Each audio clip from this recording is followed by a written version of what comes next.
This is CCS-TV, empowering voices, inspiring futures. Building your child's financial future starts earlier than you think, and it starts with Southern Chautauqua Federal Credit Union. With the Kids Credit Union, families can take simple, achievable steps today that lead to big outcomes tomorrow. We believe small, consistent saving habits build confidence, responsibility, and lifelong financial stability. Your child could graduate with up to $10,000 to kickstart their future. We're more than a bank. We're a long-term partner in your child's life.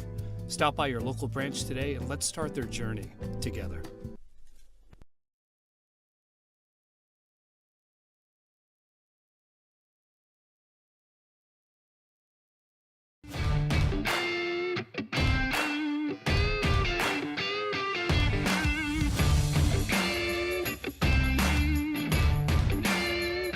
Welcome back on CCS Sportscast. We took 1 week off, but we're back. Very exciting week. NBA playoffs, NHL playoffs, then the schedule release even came out. NBA playoffs, what we're talking about this segment. And in the first series, in the conference semifinals, we got Thunder Lakers. Thunder taking in 4. It's just rough for the Lakers, you know. Luka being out for a second consecutive series. There's always issues with guys like Austin Reeves in the playoffs not playing their greatest. But most importantly, this team that they play against, the starting five of Hartenstein, Holmgren, SGA, Lou Dort, and AJ Mitchell. Jalen Williams coming off the bench. And then they have very good players like Alex Caruso, Isaiah Joe, and Jared McCain coming off the bench. Alex Caruso recently had a very good game in the conference semifinal or the conference finals, so we're gonna be talking about that after. But yeah, I mean the Lakers. It's just OKC's the better team, and I think it's very unfortunate. The Lakers don't get Luka back, and Luka is their best player by far, so that just was ill-timed. In the next series, San Antonio Spurs, Minnesota Timberwolves. Spurs end up taking it 6, which I do think that the Minnesota Timberwolves did have a very good start. I know they won game 1. I think they either took 2 or 3. They took game 4. But game 1, they held the Spurs to only 102, which was their low in the series. And I mean, Anthony Edwards, obviously a great contributor. And then Julius Randle, their big man, Rudy Gobert, their defensive big man. But I do think, again, Spurs are the better team. Just like OKC was the better team, the Lakers, Spurs are the way better team here. Wemby, De'Aaron Fox, Wemby throughout the series had like 15 rebounds, 2 games in a row. His last game, in Game 6, he only had 6, but they still got it done by 30 points. This next series, we have Pistons-Cavs. Pistons lose this one in 7. Cavs take it away. Evan Mobley, which I think is a very key contributor in Game 7. 21 points, 12 rebounds. I mean, obviously, Donovan Mitchell, 26 points. And then Jared Allen, 23. Sam Merrill coming off the bench has 23. Dean Wade, also coming off the bench, 6 boards there. So a lot of people coming off the bench that are playing great for this Cavs team, especially Sam Merrill with 23 points. But they take Game 7, 125-94.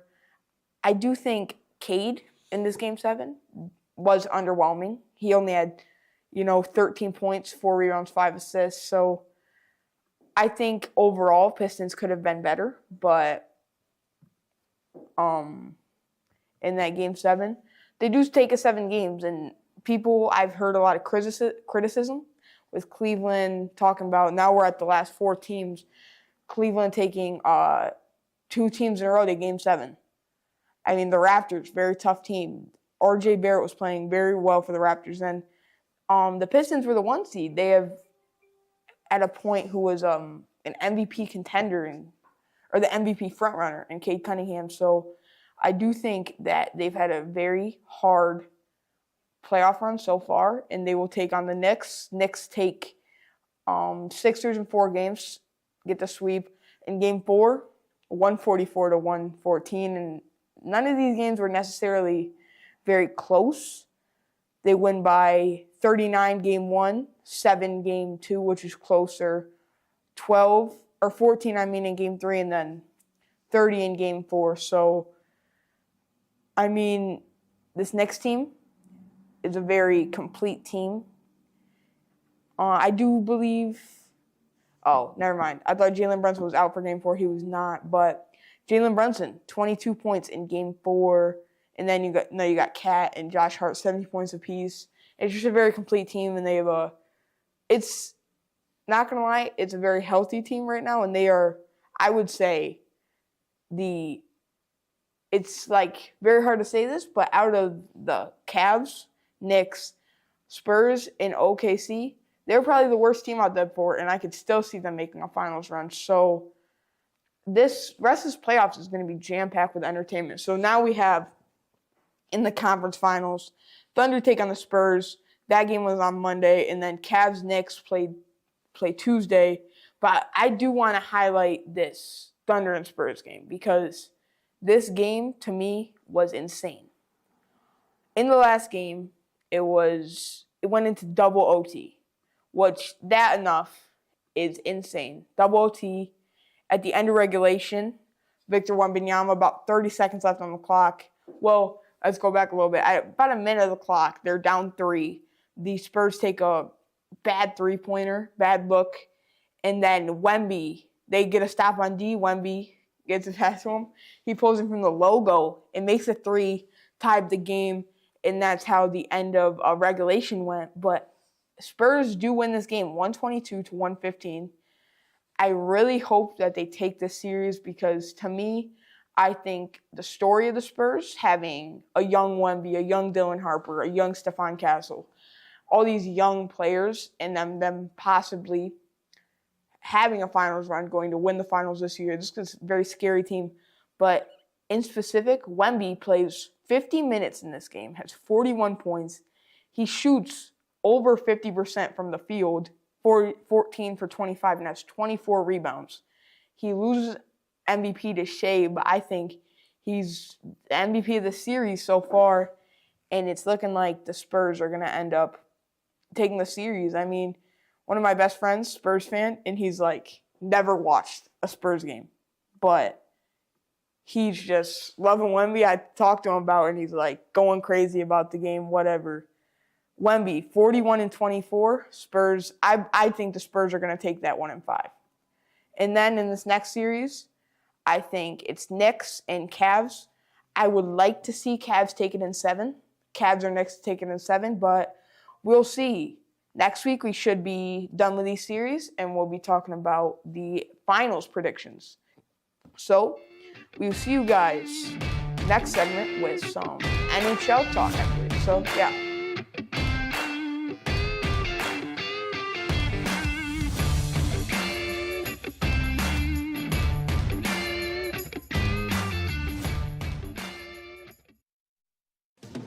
At Wegmans, we've crafted our new sandwiches with layers and layers of deliciousness. Each one is made fresh with our very best ingredients, like hearty breads made with grains from near our stores, premium cheeses, and freshly carved meats. We've packed big, delicious flavor into every bite for sandwiches that are endlessly good. Welcome to the Chautauqua Sports Hall of Fame, located at 15 West 3rd Street in Jamestown. Visitors will see photographs, awards, apparel, and other sports memorabilia. We invite all visitors to stop in the Chautauqua Sports Hall of Fame and learn about the sports history of Chautauqua County.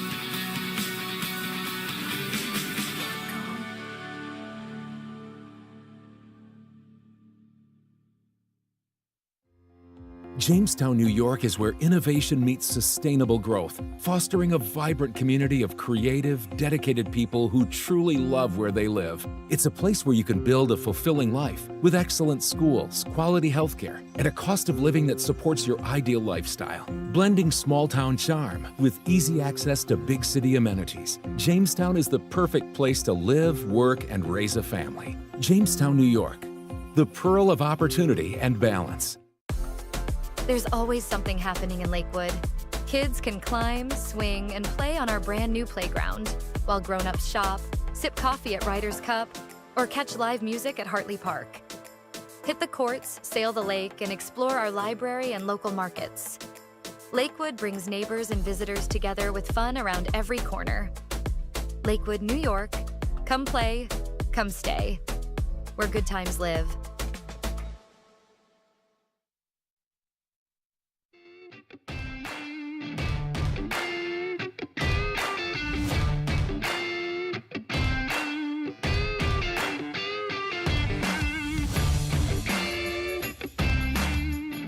Welcome back on CCS Sportscast, the second segment. In this segment, we're going to be talking to Kresge, who's coming on soon, about NHL playoffs. So, Sabres take it to Game 6 with Montreal. Game 7, excuse me. I think it was a heartbreaker. I've been watching them more and more as the playoffs have come. I watched the Bruins series a little bit, but this series I thought was really good. And I'm not a big hockey fan. They take it to Game 7. And Kresge, what do you think this Game 7, it was very entertaining, this whole series was, but what do you think happened in Game 7 specifically that we struggled? I think we actually played really well in Game 7. I thought we controlled the second and third period. We had a couple goals come in the first period. I didn't even think we played that bad, just some lucky bounces. We outshot them by maybe 15. I can't remember the exact shot number. Yeah, 39 shots to 25 shots. And there was a controversial goal that we had. I think it was before in the third, maybe 15 minutes in, where we had the ref blow the whistle and we tapped it in right after the ref blew the whistle on an early call. So this is one of those games that could go either way. It was really reminiscent for me, at least, of those Olympic games between Canada and the U.S. Hard fought, not a lot of goals scored, just hustle. Yeah. And then that first goal that the Canadians had looks like stuck his foot out so it could go in. Yeah, I was talking to my dad. We thought that was a kick, but didn't get called. Can't complain about that now, but I'm going to complain about the other one because that one was a little sketchy. Yeah, so throughout the series, they take early lead. They win game 1, then they go down, 3-1? Was it 3-1 or 2-1? So it's right here.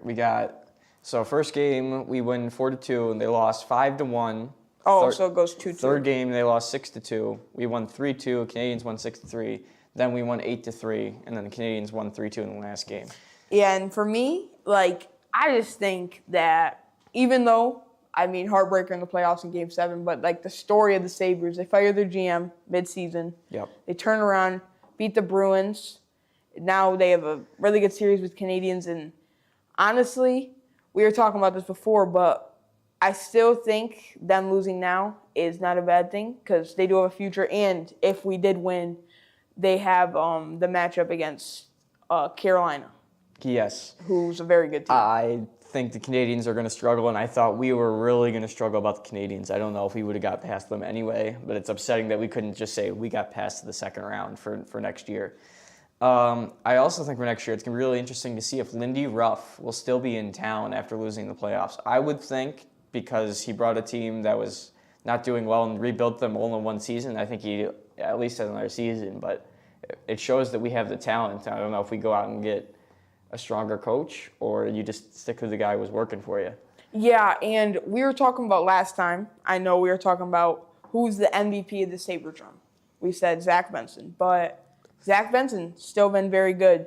You still think Zach Benson's been the top? I still think Zach Benson, but I think what's really your easy second is a lot of people say just because he doesn't get home, Tage Thompson wasn't good. He was averaging a point a game in the playoffs. Yeah. So was Zach Benson.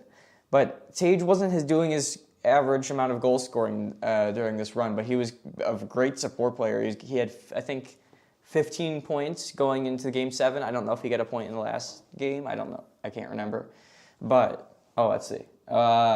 He did not get a point, but he would still average, because there's 7 games in the series, he still averaged more than a point a game in that series. So I think he'd be your second MVP after Benson. Because Benson just broke out. He only scored 13 goals in the regular season, had 5 in the postseason, and a ton of assists. And for me, too, I think, Benson and Tage Thompson, they've been great, but I do think defenseman, Owen Power, he's racked up a lot of assists. And I do think our defense in the past 2 games, you can tell by the shots on goal. In Game 6, too, they didn't let up as much shots on goal. I mean, there was the issue at the start with Lyon letting up 3 in a row, but after that, the defense played really well, I thought. And I think, and Dahlin's had a couple assists. He had goal this game and last game, so I think they've been very key contributors for the Sabres as well. So when's the NHL draft? I've got no idea, but I can tell you that Toronto has the first pick, and I'm really upset about it. So I'm starting to get in hockey. Is it more like the later, like the top 10 are really like the grail, or is it like there's value wherever you are? Hockey's really interesting. After like the first 5 picks, because people get drafted at 18 in hockey, most other sports don't get drafted at 18. After the first 5 guys, none of those guys will start in their first season. Yeah. Like, we just drafted Constantine. He played in the playoffs, actually, because we had a lot of injuries. But he maybe played, 15 games in the regular season, and it was only if people were hurt. We really develop rookies. If you're not, like, the first or second pick, a lot of those guys don't play in their first year. I think Helenius was the 9th pick, and he didn't play at all. Yeah. So, for you, looking into free agency and, like, the draft and stuff like that, do you think there's holes? Like, what do you think the Sabres need to fill? I don't know. I think the Sabres are pretty full. I'm really interested to see what happens with Alex Tuch on free agency. He was already not signing a contract with us because we thought he wanted a lot of money. He's definitely not going to get that money now from any other team after he didn't get a point in 8 straight series games. In the game, he went 8-3. He went -1 when we scored 8 goals, or -1 when he scored 8 goals. Yeah. So I think his stock really plummeted in the playoffs this year. So I'll be interested to see if he came back. He was one of those original guys who came to Buffalo and wanted to be in Buffalo, but I don't know where his future is now. Is Tuch really the only major free agent, you would say? My guy Peyton Krebs is up for contract, who's actually been kind of a breakout player for this year. He's kind of that same archetype as Benson, which isn't what we got him for. So I'm interested to see what his price was, because statistically he's not the best player, but he's a good grinder. So I'm interested to see where he ends up. Yep. So, do you have anything else to say about the Sabres? I wish the Canadians luck against the Hurricanes. I think that's going to be a rough matchup for them. In the West, other side division, you've got Colorado, which I don't see how they lose to anybody on that side. Who are they with? Golden Knights right now? Is that who they play?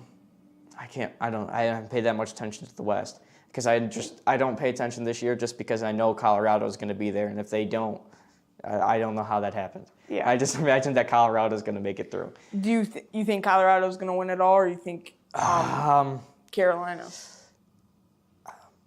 It's really interesting to figure that out, just because Colorado never played anybody in the well, they did at some point or another, but I feel like their regular season stat was really inflated because they never actually played a whole lot of talent. Carolina was playing in our division, which is everybody was above 90, everybody was working.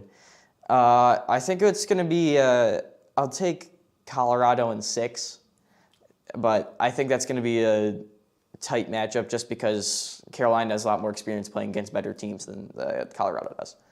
Okay, so thank you for coming on, Kresge. I hope we turn around. I'm looking to start watching more hockey. I thought it was a really entertaining stuff, but yeah. Any last notes? I really hope the Leafs botch their number 1 draft pick. I really hope they draft horribly. That's what I want. Okay, so we will be with you guys next segment, and we will be talking about the schedule release, Bill's schedule. So, yeah. All right. That works. Yep. So we're at what?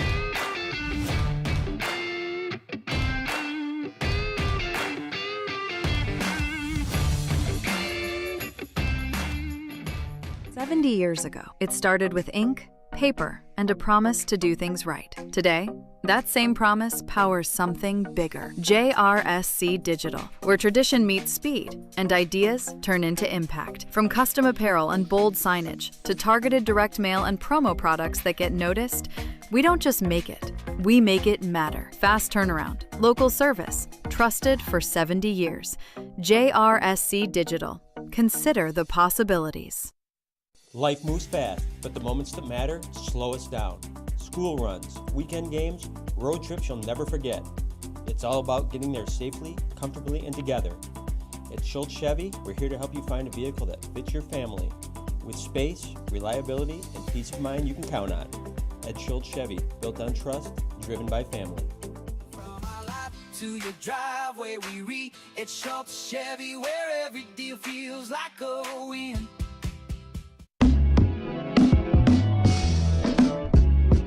To enlist into the National Guard, you first have to contact a recruiter. So either calling up your local office or going online and finding who your nearest recruiter is. So you talk to the recruiter. Once you speak to them and you schedule an appointment, you come in. Don't be afraid to come into our office. Coming in does not make you have to join. It's just answering any questions that you might have and seeing how we can help you get there.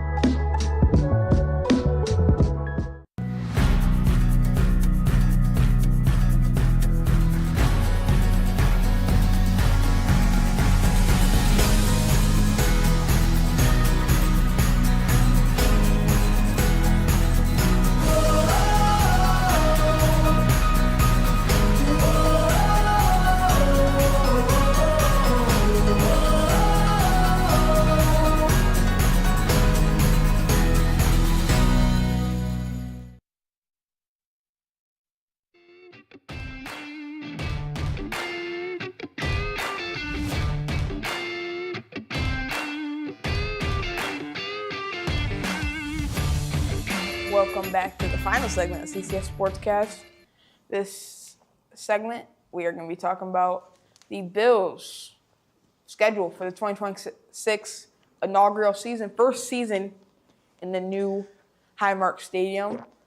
And I thought it's going to be a very entertaining year. It's a very tough schedule, I will say that. The Bills, but that's what I like about the schedule. It seems like at least once, twice a year, Bills botch, against a bad team. And we really, consider bad teams under 400 teams. Last year, the Jets were probably under 400, the Raiders.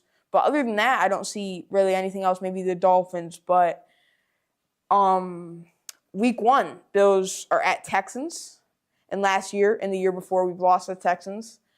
And specifically last year we let up, 8 sacks against the Texans.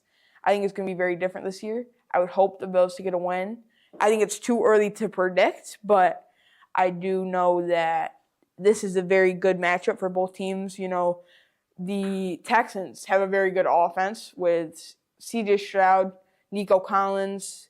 Who knows? Tank Dell might even be back for starting next year. And then they have some more weapons on offense. Recently got Dave Montgomery. And throughout the past couple of years, it's going to be a new defensive look. But, Sean McDermott got fired. But when he was under the helm, the run defense struggled. And we did stuff up the secondary. We got a lot more depth. But we did struggle with that. But I do think it's going to be a great matchup for both teams. Week 2 versus the Lions, first game at Highmark. Thursday Night Football, so that's going to be a great game. Week 3 versus Chargers, another home game. 1 p.m. game there. And then Patriots Week 4. At Rams Week 5, that's a Monday night game.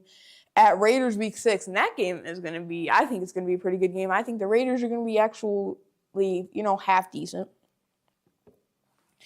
Because of I mean, you got Mendoza, Kirk Cousins, who will probably start of the year. But I would like to see the Bills take on Mendoza because I do think that would be a good challenge. I think that it would be a good game. Week 7 is their bye, and Week 8, home against the Ravens at a 1 p.m. game. Week 9 at Vikings, that's a Monday Night Football game. Week 10 at Jets, 1 p.m. game. Week 11 versus Dolphins, 1 p.m. Week 12. And this one is, I'd say, my favorite game of the year. Thanksgiving week, we're going to Jamaica. And this is on Thanksgiving, so we're going to be in Jamaica watching the Chiefs Thanksgiving night. But watching Bills-Chiefs, I think it's going to be a great game. Bills usually always play Chiefs once a year in the regular season. And it seems like Bills are always topping them in the regular season, but it's never a blowout. And I would love to see Mahomes be back for this game because, just the thrill. And I feel like it's always a good game versus the Chiefs. So I feel like that's going to be a great game. Week 13 at Patriots, 4:25 game. Week 14 at Packers. It's a Sunday Night Football game.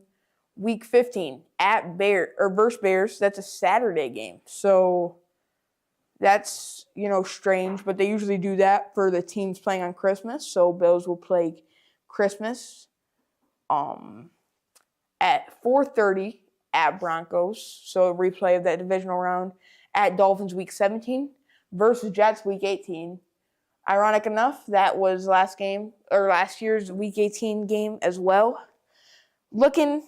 It's way too early for this, but looking at their, opponents, I do believe that their strength of schedule, the ranking that NFL put out, I do believe it's top 10. Same with the Patriots. So similar for the entire division.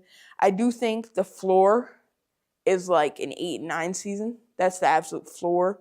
Because who knows? I mean, new head coach in Joe Brady, familiar with the organization, but new head coach, new offense coordinator, Pete Carmichael, new defense coordinator, can't say coordinator today, and Jim Leonard. But I do think they could have a floor of even, I hate to say it, but I do think their opponents, I do think there's a possibility of missing the playoffs, and that's how it is every year. But I do think there's also a possibility of the Bills showing up and getting it done and maybe even winning the division, getting a top 2 seed in the AFC.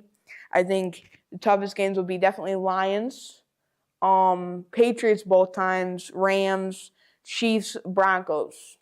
Ravens is always a tough game, but I do think that, the Bills' schedule is very, very tough this year. But another thing I'm excited to look for this year is that, last year they had this whole thing with, the Patriots' strength of schedule. Again, NFL puts it out from, the year prior. But their strength of schedule was one of the lowest, and now it's one of the highest. And that was one of the biggest, things that the Patriots were getting criticized on, is that they played no one good. And I do think that they had an easy schedule last year, and I do think that we had an easier schedule last year. But I would love to see how this division turns out this year. I think it's going to be a great year from the Bills. And, so now we're probably good to wrap it all up. We'll see you guys next week with probably results of this week's NBA playoffs. So, we'll see you guys next week.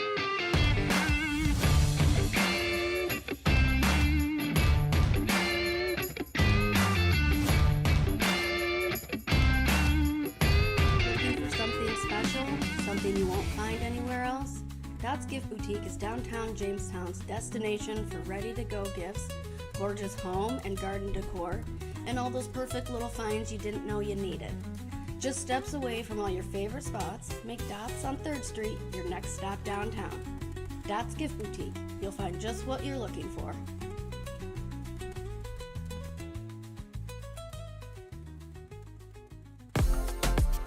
Lake vibes, local flavor.